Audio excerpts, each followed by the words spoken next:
The bucket was so heavy that Grace Norton thought her arms might tear clean from her shoulders. But she kept walking because there was no other choice in the Arizona Territory summer of 1882. The dust coated her throat and clung to her dress, turning the faded blue fabric a dull brown as she trudged the 3 miles back from the creek to the small adobe house where she lived alone. At 22 years old, she had been making this walk twice a day for the past year since her father died from pneumonia, leaving her the small piece of land outside Concordia and nothing else but debts.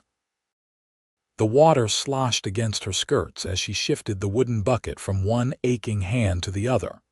Her palms were calloused and blistered despite the cloth she wrapped around the handle. The sun beat down mercilessly, and she could feel sweat trickling down her spine beneath her cotton dress. 3 miles there in the morning, 3 miles back. 3 miles there in the afternoon, 3 miles back. 6 miles total every single day just to have enough water to drink, cook, and keep her small vegetable garden alive. She passed the sprawling ranch that belonged to the Garrett family, eyeing the windmill that turned lazily in the hot breeze, pumping water up from deep beneath the ground. They had 3 wells on their property. 3. While she hauled water like some biblical character, they had more water than they knew what to do with. But the Garretts were cattle people with money and connections, and she was just the daughter of a failed prospector who had staked his claim on land that yielded nothing but rocks and rattlesnakes. Grace set the bucket down for a moment, flexing her fingers and rolling her shoulders. The house was still a mile away, shimmering in the heat like a mirage. She bent to lift the bucket again when she heard hoofbeats approaching fast. She straightened, one hand shading her eyes against the glare. The rider came over the rise at a gallop, and even from a distance she could see he sat his horse well. As he drew closer, she recognized him as one of the cowhands who worked for the Garretts, though she had never spoken to him directly. He slowed his mount as he approached, and she got a better look at him. He was young, maybe 25 or 26, with dark hair that curled slightly beneath his dusty hat. His face was tanned and weathered in that way men got when they spent their lives outdoors, but his eyes were a startling clear gray that seemed to take in everything at once. "Afternoon, miss," he said, touching the brim of his hat. His voice was deeper than she expected, with a slight drawl that suggested he was from Texas originally. "Afternoon," Grace replied, suddenly conscious of how disheveled she must look, covered in dust and sweat with her dark blonde hair escaping from its bun in wild tendrils. The cowboy glanced at her bucket, then at the direction she had come from, his brow furrowed slightly. "That's a fair distance to carry water. 3 miles, Grace said, trying to keep the bitterness from her voice. "There and back twice a day." He dismounted in one fluid motion, landing lightly despite his boots and spurs. Up close, she could see he was tall and lean, with broad shoulders and the kind of strength that came from hard work rather than bulk. "That is not right. A woman should not have to do that every day." Grace bristled slightly at his tone, though it seemed more concerned than condescending. "Well, I do not have much choice in the matter. The creek is where the water is, and my land is where my house is." "You ever think about digging a well?" he asked. She laughed, but there was no humor in it. "Think about it? Of course.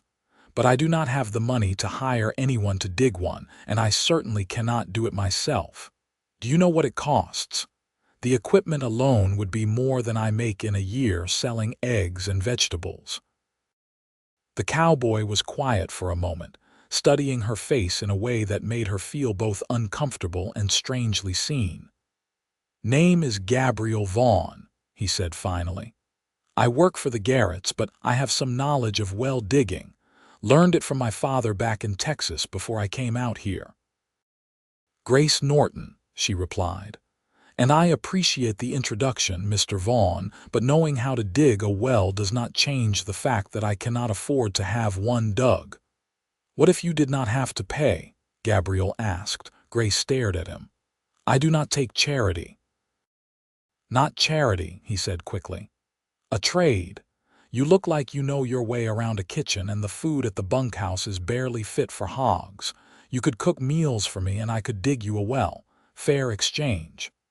"That is ridiculous," Grace said. "Do you have any idea how much work goes into digging a well? You would be working for weeks, maybe months. No amount of meals would equal that." Gabriel shrugged. "I have been eating beans and hardtack for the better part of 5 years. A few months of decent food sounds like a fair trade to me. Besides, I have some time. Mr. Garrett told me I have been working too hard and need to take on some lighter duties for a spell. Ranch work is slow this time of year anyway." Grace wanted to argue, wanted to send him on his way and pick up her bucket and continue her endless trudging. But the weight of that bucket, the ache in her shoulders, the thought of another day and another day and another stretching out into an infinite future of walking 6 miles for water made something in her chest crack open. "Why would you do this?" she asked quietly. "You do not know me." Gabriel met her eyes, and there was something in his expression that was both gentle and determined. "Because it is the right thing to do, and because I reckon everyone deserves to have water that does not require walking 6 miles to get it." Grace felt tears prick at her eyes and blinked them back fiercely. She had not cried when her father died, had not cried through the long months of struggling alone, but this unexpected kindness from a stranger threatened to undo her completely. "All right," she said, her voice barely above a whisper. "If you are serious, then yes, I accept your offer." Gabriel smiled, and it transformed his face, making him look younger and less weathered. "I am serious. Let me carry that bucket for you and you can show me your property. I will need to figure out the best place to dig." He picked up the bucket as if it weighed nothing, and they walked together toward her small adobe house. Grace found herself sneaking glances at him, trying to figure out what kind of man would make such an offer. He seemed genuine, but she had learned to be cautious. The world was not kind to women alone, and there were plenty of men who would offer help with expectations attached. As if reading her thoughts, Gabriel said, "I should probably mention that I am a man of my word. I will dig you a well, and all I expect in return is some decent meals. Nothing more, nothing less. You have my word on that." "Why tell me that?" Grace asked. "Because I saw the look on your face just now," he replied simply, "and I figured it needed saying." They reached her property, and Grace felt a flush of embarrassment at how humble it was. The adobe house was small, just 3 rooms, and the roof needed repairs. Her vegetable garden was struggling despite her best efforts. The plants wilted from the heat. A few chickens scratched in the dirt near a small coop, but Gabriel did not seem to judge. He set the bucket down near her door and walked the perimeter of the property, his eyes scanning the ground. He knelt in a few places, scooping up handfuls of dirt and letting it run through his fingers. He pulled out a piece of rope from his saddlebag and tied a rock to one end, then walked around holding it loosely, watching how it swung. "What are you doing?" Grace asked. "Old trick my father taught me," Gabriel said. "Some folks call it water witching or dowsing. Not everyone believes in it, but I have seen it work more times than not. The rope and weight will swing different when there is water below." Grace watched as he paced back and forth, his concentration absolute. After about 20 minutes, he stopped in a spot about 30 feet from her house between the building and the garden. "Here," he said, "this is the spot. I can feel it." "Feel it?" Grace asked skeptically. "I know it sounds strange," Gabriel admitted. "But there is water down here, probably not too deep either. The land slopes just right, and see how those plants over there are greener. Water collects here underground. Grace looked at the spot, trying to see what he saw. It looked like every other patch of hard-packed Arizona dirt to her. If you say so. I will start tomorrow, Gabriel said. I will need to bring some equipment over, but I can get started on the digging at least. It will take time, but we will get you a well, Miss Norton. You have my word on that. Grace, she said. If you are going to be working on my property, you might as well call me Grace. Grace, he repeated, and she liked the way her name sounded in his voice. Then you should call me Gabriel, or Gabe, most folks do. He swung back up into his saddle with that same easy grace she had noticed before. I will be here tomorrow morning early, that way I can work before it gets too hot. Gabriel, Grace called as he started to turn his horse. He looked back at her. Thank you, truly. He touched his hat brim again. No thanks needed. See you tomorrow, Grace. She watched him ride away, a small figure growing smaller against the vast expanse of desert and sky.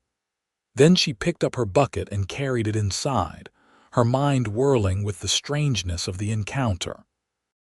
Part of her expected that he would not show up tomorrow, that it had all been some elaborate joke, or that he would change his mind once he thought about how much work was involved. But the next morning, just after dawn when the air was still relatively cool, she heard the sound of a wagon approaching. She stepped outside to see Gabriel driving a 2-horse team pulling a wagon loaded with equipment. Behind him rode another cowboy she recognized from town, a lanky young man named Pete. Morning, Gabriel called. Brought some help and tools. Pete here is going to lend a hand for the first few days to get the initial digging done. Pete waved. Morning, Miss Norton. Gabe told me about your situation. Happy to help. Grace felt overwhelmed. I do not have enough food here to feed 3 people properly. We brought our own supplies for today, Gabriel assured her. Do not worry about that. You just go about your business and we will get to work. She wanted to protest, wanted to do something more than just stand there while these men worked on her behalf. But Gabriel was already unloading shovels and pickaxes, and something that looked like a large auger. Pete helped him, and soon they had marked out a circle about 4 feet in diameter and were taking turns with the pickaxes, breaking up the hard ground. Grace went back inside and tried to focus on her own chores, but she found herself constantly drawn to the window to watch them work. They had stripped down to their undershirts despite the morning chill, and she could see the muscles in their backs and arms flexing as they swung the picks and shoveled out the loosened dirt. Even from inside, she could hear the ring of metal on stone, the thud of dirt being tossed aside. By mid-morning, Pete had to leave to get back to his own work at the ranch, but Gabriel continued. The sun climbed higher and the temperature rose. Grace finally went outside with a jar of water from her precious supply. You need to rest, she told Gabriel. You are going to give yourself heat stroke. He was covered in sweat and dirt, his face streaked with both. He had dug down about 3 feet already, standing in the hole he had created. I am all right, he said, but he took the water gratefully and drank deeply. At least take a break, Grace insisted. Come sit in the shade for a bit. Gabriel climbed out of the hole and followed her to the small ramada she had built on the side of the house where she sat in the evenings. They sat on the rough wooden bench, and Grace found herself acutely aware of how close he was, how he smelled of sweat and earth and something else, something masculine and not unpleasant. How deep will you have to dig? She asked. Hard to say for sure, Gabriel replied. Could be 15 feet, could be 30. I am hoping for the shallower end, but we will not know until we get there. The good news is the ground is giving up water in small amounts already. See how the dirt at the bottom is damper. That is a good sign. This is going to take forever, Grace said, feeling guilty. You are going to break your back for a few meals. I have dug wells before, Gabriel said. This is not the hardest thing I have ever done, not by a long shot. And honestly, it feels good to be doing something worthwhile. Ranch work is fine, but this matters. Making your life easier matters. Grace looked at him, really looked at him. His face was open and honest, without guile or hidden motives that she could see. "You are a strange man, Gabriel Vaughn," he grinned. "I have been told that before." "I suppose I should start earning my end of this bargain," Grace said. "What would you like for dinner?" "Anything that is not beans," Gabriel said immediately, and they both laughed. Grace made chicken stew that evening, using one of her hens and vegetables from her garden. She made fresh bread too, and when Gabriel sat down at her small table, cleaned up and with his hair still damp from washing at the pump he had spotted near her barn, he looked at the food like it was a feast. "This smells incredible," he said. "It is just stew," Grace said, feeling self-conscious. "Just stew," Gabriel repeated, shaking his head. He took a bite and closed his eyes. "Grace, this is the best thing I have eaten in years. I mean that." She felt a warm glow at his praise and found herself smiling. They ate together as the sun set, painting the sky in shades of orange and pink and purple. Gabriel told her about growing up in Texas, about how his father had been a well digger and farmer until a drought had driven them off their land. He talked about coming west looking for work, about the years spent cowboying on various ranches. "What about you?" he asked. "Have you always lived in Arizona?" Grace told him about her father, about how he had been convinced there was gold on this property and had spent years searching for it. "He was a dreamer," she said. "He could never see what was right in front of him, always looking for something bigger and better. When he died, I found out he had debts I did not know about. I sold everything we had of value just to keep the land. Some days I am not even sure why I bothered." "What is the point of owning land that is trying to kill you?" "This land is not trying to kill you," Gabriel said gently. "It is hard, yes, but it is survivable. And once you have water here, really have it, you will see, things will grow. You can expand your garden, maybe get some livestock." "This could be a good life, Grace." "Maybe," she said, but she felt a flicker of something she had not felt in a long time. Hope. Gabriel came back the next day and the day after that. He fell into a routine, arriving early in the morning and working until mid-afternoon when the heat became truly unbearable. He would rest during the hottest part of the day, often helping Grace with other chores around the property, mending things that had broken, fixing the roof, reinforcing the chicken coop. Then he would work a few more hours in the evening before heading back to the ranch. Grace cooked for him, putting effort into every meal. She made things she had not bothered to make for herself, roasted meats and pies and fresh biscuits. She found herself looking forward to their meals together, to the conversation and the easy companionship that was developing between them. The well grew deeper, 5 feet, then 8, then 10. Gabriel had to rig up a pulley system to haul the dirt out in buckets. He reinforced the walls with stones as he went, building up the sides to prevent collapse. Grace helped where she could, pulling up the buckets of dirt and hauling them away. They talked about everything and nothing. Gabriel told her about a horse he had once owned, a paint mare with a mind of her own. Grace told him about learning to cook from her mother before she died when Grace was 12. They discussed books, both surprised to find the other liked to read. Gabriel borrowed a book from her small collection, a novel by Cooper, and they would discuss it in the evenings. It was during the 3rd week that Grace realized she was developing feelings for Gabriel that went beyond gratitude. It happened one evening when they were sitting outside after dinner, watching the stars come out. He was telling her a story about a cattle drive he had been on, something funny about a runaway steer, and she found herself watching his face instead of listening to his words.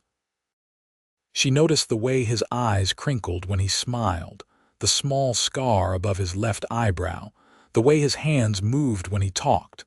And then he turned and caught her staring, and something shifted in the air between them. The laughter died away, and they just looked at each other for a long moment. Gabriel opened his mouth as if to say something, then seemed to think better of it and looked away. "I should head back," he said, his voice rougher than usual. "Early start tomorrow." Grace nodded, not trusting herself to speak. She watched him ride away into the darkness and then went inside, her heart pounding. This was foolish, she told herself. He was being kind, helping her out, nothing more. She should not read anything into it. But the next day, she caught him watching her as she brought him water, and the look in his eyes made her breath catch. He looked away quickly, focusing intently on his work, and Grace retreated to the house with her pulse racing. The tension between them grew over the following days, unspoken but present. They were more careful now, avoiding accidental touches, keeping more physical distance. But the awareness was there, electric and undeniable. It was Gabriel who finally broke first. He was 20 feet down in the well and the walls were closing in. Grace heard him swear, something he rarely did, and looked down to see him climbing up quickly. "What is wrong?" she called. He emerged from the well, breathing hard, his face pale under the dirt. "Nothing, I just needed air." "You are afraid," Grace said, understanding suddenly, "of enclosed spaces." Gabriel sat on the edge of the well, his hands shaking slightly. "It is stupid. I know it is stupid. But when I was a boy, I got trapped in a collapsed mine shaft for hours before they dug me out. Ever since then, being in tight spaces makes me feel like I cannot breathe." "Then why are you doing this?" Grace demanded. "Why put yourself through this?" He looked at her, and the expression on his face made her heart turn over. "Because it is for you," he said simply. "Because making your life better is worth being uncomfortable." Grace sat down next to him, close enough that their shoulders touched. "Gabriel, I cannot let you hurt yourself for me." "I am not hurt," he said. "Just spooked. I will be fine in a minute." "There has to be another way," Grace said. "Maybe we can hire someone else to finish it, or maybe I can just keep hauling water. It is not so bad, really." "It is that bad," Gabriel said firmly. "And I am going to finish this well if it is the last thing I do. I just need a minute to collect myself." They sat in silence for a while, shoulders touching, looking out at the desert landscape. Finally, Grace said, "Can I ask you something? Anything? Why are you really doing this? The truth?" Gabriel was quiet for so long she thought he might not answer. Then he said, "That first day when I saw you carrying that bucket, you looked so tired but so determined. Like you were carrying the weight of the world and refusing to let it break you. And I thought, here is someone who deserves better than what life has handed her. Here is someone worth helping." He paused. "And then I got to know you and I realized you were not just someone worth helping. You were someone special, someone kind and strong and beautiful. And somewhere along the way, this stopped being about digging a well and started being about spending time with you." Grace's breath caught. "Gabriel, I know this complicates things," he said quickly. "I know I should probably keep my mouth shut and just finish the well and move on, but I cannot stop thinking about you, Grace. I cannot stop wanting to make you smile, wanting to hear what you think about things, wanting to just sit with you and talk for hours." "I feel the same way," Grace admitted, her voice barely above a whisper. "I have been trying not to, trying to convince myself it was just gratitude, but it is more than that, so much more." Gabriel turned to look at her fully, and the hope and wonder in his eyes made her want to cry. "Really, really," she confirmed. He reached out slowly, giving her time to pull away, and cupped her face in his hand. His palm was rough and calloused but gentle. "Can I kiss you?" he asked. "Yes," Grace breathed. He leaned in and pressed his lips to hers, soft and careful at first, then deeper as she responded. Grace felt like something was unlocking inside her, something that had been closed off for so long she had forgotten it existed. The kiss was sweet and searching, and when they finally pulled apart, they were both breathing hard. "That was," Gabriel started. "Yes," Grace agreed. He laughed and kissed her again, pulling her closer this time. Grace wrapped her arms around his neck, and for a few perfect moments, the world consisted of nothing but the two of them and the feelings building between them. When they finally broke apart, Gabriel rested his forehead against hers. "I should probably get back to work," he said reluctantly. "Probably," Grace agreed, but neither of them moved. Eventually, Gabriel pulled away with a sigh. "The sooner I finish this well, the sooner we can figure out what comes next for us." "What do you mean?" Grace asked. "I mean I work for the Garretts," Gabriel said. "I live in their bunkhouse. I have been thinking, though. Once this well is done, I could maybe look into getting my own place. It would not be much at first, but over time, with both of us working, we could build something." "If that is something you might want." "Are you asking me to marry you?" Grace asked, her heart pounding. "Eventually," Gabriel said, a smile tugging at his lips. "I know it is fast, and I know we should probably court properly first. But yes, that is what I am thinking about, a future, together." "If you will have me." "Yes," Grace said immediately. "Yes, I would like that very much." Gabriel kissed her again, long and deep, and Grace thought she could happily spend the rest of her life being kissed by this man. Over the next week, Gabriel worked with renewed determination. The well was getting deeper, nearly 25 feet down, and the air at the bottom was thick and stale. Grace helped more now, manning the pulley system and hauling up buckets while Gabriel dug. They took breaks often, both to give Gabriel relief from the enclosed space and to simply be together, stealing kisses and making plans for their future. Grace had never been happier. The hard edge of desperation that had been her constant companion for the past year had softened. She woke up each morning eager to see Gabriel, to work alongside him, to share meals and conversation and the growing intimacy between them. It was on a Thursday afternoon when Gabriel hit water. Grace heard him shout from the bottom of the well, excitement clear in his voice. She peered down into the darkness to see him standing ankle-deep in water that was bubbling up from the ground. "We did it," he called up. "Grace, we found water." She wanted to climb down and see for herself, but the well was too narrow for the ladder with Gabriel already down there. She waited impatiently for him to climb up, and when he emerged, soaking wet and covered in mud, she threw her arms around him. "We have water," she said, hardly believing it. "Real water. Right here." "Real water," Gabriel confirmed. He spun her around, both of them laughing like children. When he set her down, he kissed her thoroughly, not caring that he was getting her muddy. They stood at the edge of the well and watched as water slowly filled the bottom.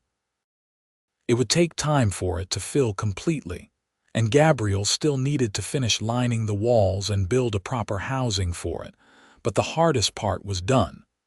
Grace would never have to walk 6 miles for water again. That evening, Gabriel did not go back to the ranch. Grace made a special dinner, using the last of her good coffee and baking a cake. They ate slowly, savoring both the food and the moment.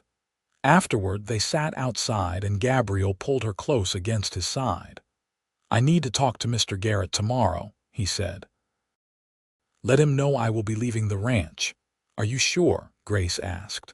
"That is a steady job. What will you do?" "I have saved some money," Gabriel said. "And I am a hard worker.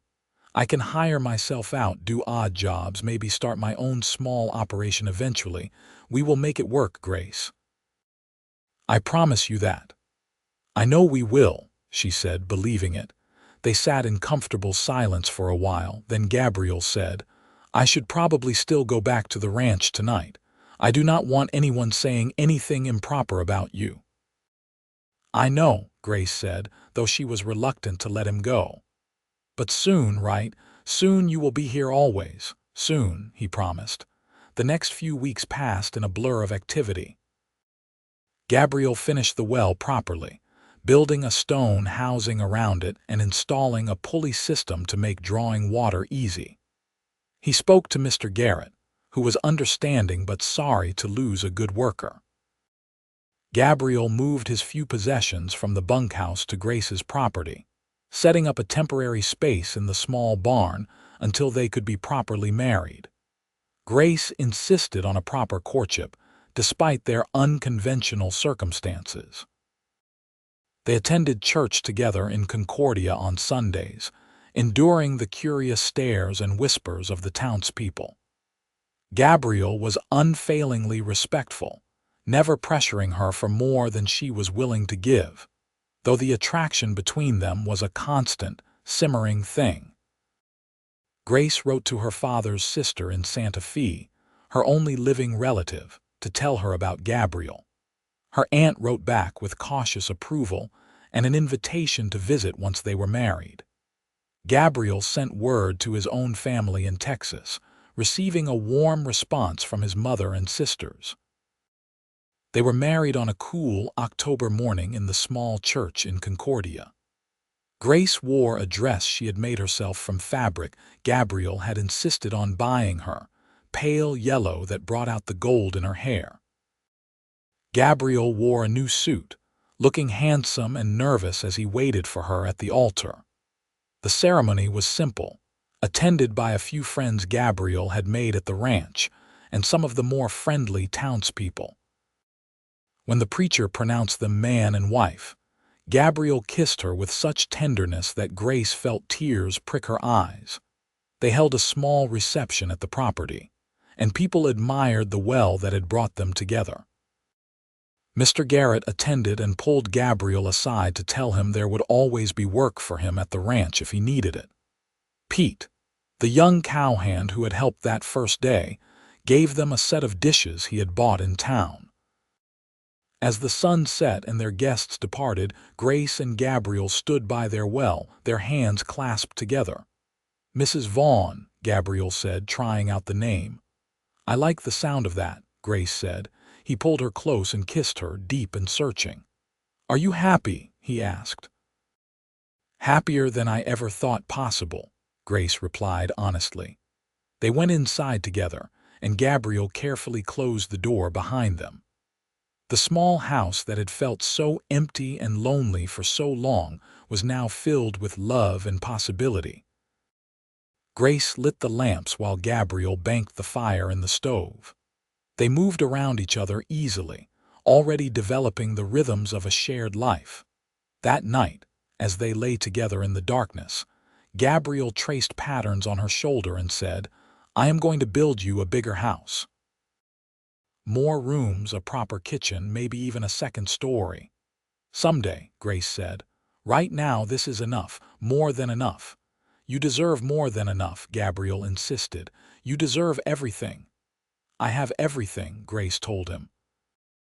"I have you, and I have water I do not have to carry for miles. What more could I possibly need?" Gabriel laughed and pulled her closer. "When you put it that way."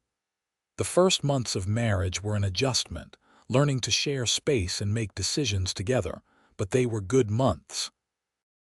Gabriel found steady work helping other ranchers, using his well-digging skills to help others in the area. Word spread that he was skilled and reliable, and he was never short of jobs.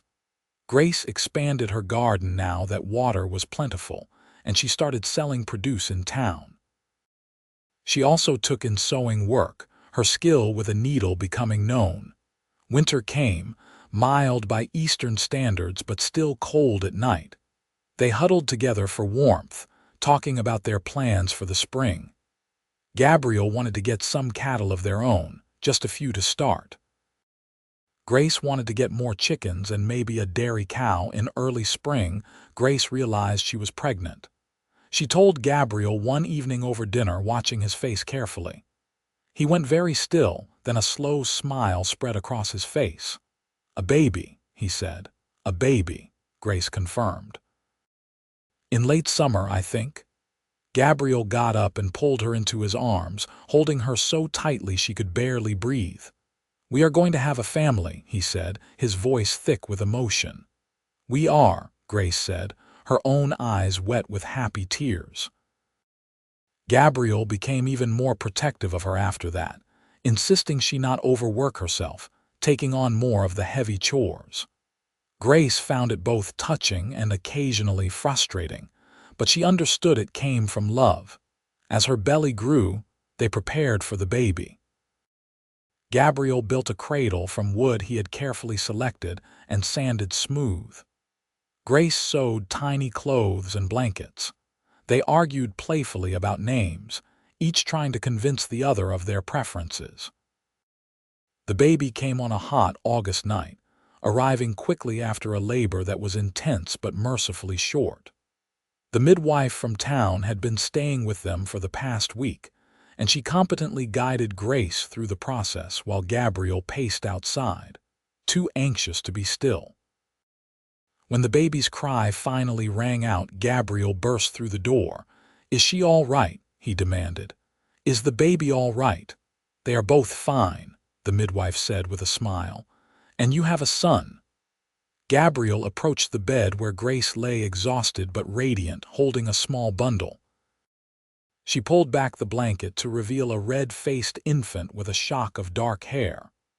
"A son," Gabriel breathed, reaching out with one finger to touch the baby's impossibly small hand. The infant gripped his finger instinctively, and Grace watched Gabriel's expression transform into something like awe. "We made this," he said wonderingly. "This perfect little person." "We did," Grace agreed. "What should we name him?" They had decided that if it was a boy, Gabriel would choose the name, and if it was a girl, Grace would. Gabriel studied his son's face seriously. "Thomas," he said finally. "After my father, Thomas Edward Vaughn." "Thomas," Grace repeated, smiling. "I like it. Hello, Thomas. Welcome to the world." The baby squirmed and made small mewling sounds. The midwife showed Grace how to nurse him, and Gabriel watched the whole process with fascination and tenderness. Over the next months, they adjusted to life with an infant. Thomas was a good baby, fussy only when hungry or tired. Gabriel proved to be a devoted father, walking the floor with Thomas when he cried at night, changing diapers without complaint, singing to him in a surprisingly good voice. Grace watched her husband with their son and fell even more deeply in love with him. She had never imagined this life for herself, had never dared to hope for this kind of happiness. The memory of those desperate days carrying water seemed like a distant dream now, something that had happened to a different person. When Thomas was 6 months old, Gabriel surprised Grace by presenting her with plans he had drawn up for a new house. "I have been saving," he explained. "And Mr. Garrett said he would help with the lumber at a good price. We could start building in the spring, have it done by next summer." Grace looked at the plans, seeing rooms for more children, a large kitchen, even a parlor. "This is wonderful," she said. "But can we really afford it?" "We can afford to start," Gabriel said. "We will build it as we can, take our time, but I want you to have a proper house, Grace. You and Thomas deserve that." They broke ground on the new house in early spring when Thomas was learning to pull himself up and cruise along the furniture. Gabriel did most of the work himself, with occasional help from friends. The house rose slowly, walls framing out the rooms they had only imagined. By the time Thomas was 2 and toddling around getting into everything, the house was finished enough to move into. It was beautiful, with glass windows and wooden floors and a stone fireplace Gabriel had painstakingly built by hand. Grace cried when she saw her new kitchen with its large work table and proper stove. They moved their few possessions from the old adobe house, which they decided to keep as a guest house and storage. That first night in the new house, they put Thomas to bed in his own room, something that felt impossibly luxurious. "Remember when we met?" Grace asked, lying in Gabriel's arms in their new bedroom. "When you saw me carrying that bucket?" "I remember everything about that day," Gabriel said. "I remember thinking you looked like the most stubborn, determined person I had ever seen. I remember wanting to help you, not even really understanding why." "I thought you were crazy," Grace admitted. "Nobody just offers to dig a well for a stranger." "I am a little crazy," Gabriel said. "Crazy about you." Grace groaned at the pun but smiled. "That was terrible." "You love it," Gabriel said, kissing her. "I love you," Grace corrected. Life continued its forward momentum. Grace discovered she was pregnant again when Thomas was 3. This time the baby was a girl, born in the spring with Grace's blonde hair and Gabriel's gray eyes. They named her Margaret after Grace's mother and called her Maggie. Thomas adored his baby sister, wanting to help with everything. Gabriel built an addition onto the house, adding another bedroom. The well that had started everything continued to provide abundant water, allowing their garden and small farm to flourish. Gabriel's well-digging business grew. He took on apprentices, teaching young men the trade his father had taught him. He never charged widows or struggling families, remembering Grace's circumstances when they met. Grace's produce and preserves became popular in Concordia, and she hired help during the busy seasons. When Thomas was 7 and Maggie was 4, Grace gave birth to another son, whom they named Samuel. The house that had once seemed so large now felt perfectly full, echoing with the sounds of children playing and laughing. Gabriel proved to be the kind of father he had promised to be, patient and loving, teaching his children to work hard but also to find joy in simple things. On Sunday afternoons, he would take them down to the creek where Grace had once carried water, and they would fish or skip stones, and he would tell them the story of how he met their mother. "Mama was carrying a bucket of water," Thomas would prompt, having heard the story dozens of times but never tiring of it. "That's right," Gabriel would confirm. "And it was so heavy she could barely lift it. And I thought, that is not right. Nobody should have to work that hard just to have water." "So you dug her a well," Maggie would add. "So I dug her a well," Gabriel would agree. "And that is how I got to marry the prettiest, smartest woman in Arizona." The children would giggle, and Grace, listening from where she sat on the bank, would smile and shake her head.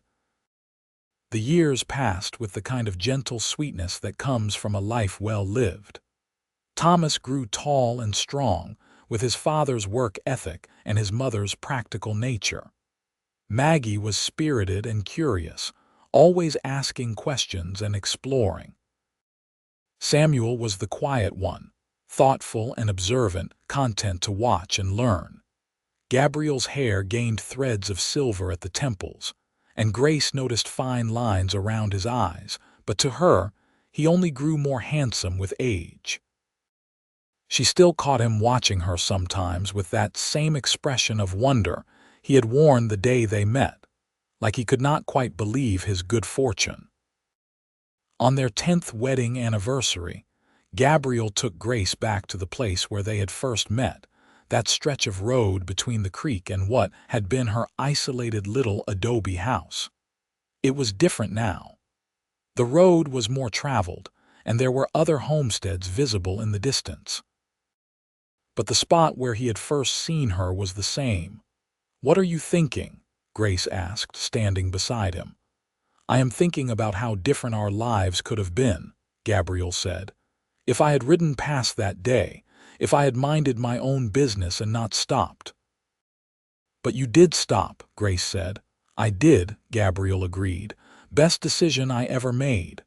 "Second best," Grace corrected with a smile. "The best decision was deciding to marry me." Gabriel laughed and pulled her close. "You are right about that." He kissed her, long and deep, and Grace still felt that same flutter in her chest that she had felt the first time he kissed her. "You ever regret it?" she asked. "All the hard work, the struggles, everything we have been through?" "Not for a single second," Gabriel said firmly. "Grace, you are the best thing that ever happened to me. You and our children, this life we have built together, it is everything I never knew I wanted. I would dig 1,000 wells if it meant spending my life with you." Grace felt tears prick her eyes, the happy kind. "I love you, Gabriel Vaughn. More than I can ever properly say." "I love you too," he replied. "More than all the water in all the wells I will ever dig." They stood there together, watching the sun set over the Arizona desert, two people who had found each other in the most unlikely way and built something beautiful and lasting. As they rode back to their home, back to their children and their land and the well that had started it all, Grace thought about the woman she had been that day when Gabriel first saw her. That exhausted, desperate woman carrying a bucket that was too heavy, walking miles for something as basic as water. She thought about how hopeless everything had seemed, how endless the struggle had felt. And then she thought about the life she had now, the partner she had found, the family they had created. She thought about how a simple act of kindness from a stranger had changed everything, had opened up possibilities she had never imagined. The well stood in their yard, solid and dependable, water flowing whenever they needed it. But it was more than just a source of water now. It was a symbol of the life they had built together, of persistence and hope and love. As they put the children to bed that night, as she and Gabriel settled into their own bed, as he pulled her close and kissed her goodnight, Grace thought about how grateful she was for the day her water bucket had been too heavy, for the cowboy who had stopped to help, for every choice and circumstance that had led them to this moment. "What are you smiling about?" Gabriel asked, noticing her expression in the dim lamplight. "Just thinking about how lucky I am," Grace said. "We are lucky," Gabriel corrected. "Both of us." "Both of us," Grace agreed. She fell asleep in his arms, content and happy, knowing that tomorrow would bring new joys and challenges, but that they would face them together. The woman who had once carried water for miles now had everything she needed right here: love, family, home, and a well that would never run dry. Years continued to unfold with the steady rhythm of seasons changing. Thomas grew into a young man who learned both his father's trade and his mother's business sense. At 19, he took over much of the well-digging business, allowing Gabriel to slow down slightly. He courted a girl from town, a doctor's daughter named Sarah, and Gabriel and Grace attended their wedding in the same church where they had been married. Maggie, at 16, was helping her mother with the expanded garden business and proving to have a talent for growing things. She had her father's determination and her mother's practical wisdom. Young men had started calling on her, but she was particular, telling her parents she wanted what they had, a true partnership built on respect and love. Samuel, now 12, was showing an interest in engineering. He spent hours designing irrigation systems and improved pulley mechanisms. Gabriel encouraged his youngest son's curiosity, proud that the boy was taking what he had learned and making it better. Gabriel and Grace sat on their porch one evening, watching their children work in the garden. Gray touched both their heads now, and their bodies carried the marks of years of hard work, but they were healthy and happy. "You remember what you said to me once?" Grace asked. "That first week when you were digging the well, you said this could be a good life once I had water." "I remember," Gabriel said. "You were right," Grace said simply. "This is a good life, better than good, it is everything." Gabriel took her hand, his calloused palm against hers. "It is everything," he agreed. They watched the sun set together, as they had done thousands of times before, as they would do thousands of times more. The well stood in the yard, weathered now but still strong, still providing. The house around them held the echoes of laughter and tears, of children growing up, of a life fully lived. Grace thought about that young woman she had been, struggling alone, convinced she would spend her life in hard, lonely labor. She thought about the man who had stopped on a dusty road and offered help without expecting anything in return. She thought about how love could grow from the simplest acts of kindness, how it could transform everything. "Thank you," she said suddenly. "For what?" Gabriel asked. "For stopping that day," Grace said. "For seeing me. For caring that I was struggling. For everything that came after." Gabriel brought her hand to his lips and kissed it gently. "Thank you for letting me help," he said. "For taking a chance on a stranger. For building this life with me." The last of the sunset painted the sky in brilliant colors, and somewhere in the distance, they could hear Thomas and Sarah's laughter mixing with Maggie's voice and Samuel's excited explanations of his latest invention idea. The sounds of their family, their legacy. Grace rested her head on Gabriel's shoulder, feeling his arm come around her. This was her home, her life, her love. The well that Gabriel had dug for her all those years ago had given her more than just water. It had given her everything. And as the stars began to emerge in the darkening sky, as the sounds of their family surrounded them, as Gabriel held her close, Grace knew with absolute certainty that she was exactly where she was meant to be, with exactly who she was meant to be with, living the life they had built together from dust and hope and love. The well would continue to provide water for generations. Their children would have children, and the story of the cowboy who dug a well for a woman carrying water would be passed down, a family legend of love and kindness. But here, now in this perfect moment, it was just the two of them, Grace and Gabriel, holding each other as the day ended and their life together continued, as constant and dependable as the water flowing deep beneath the earth, as infinite as the desert sky above them.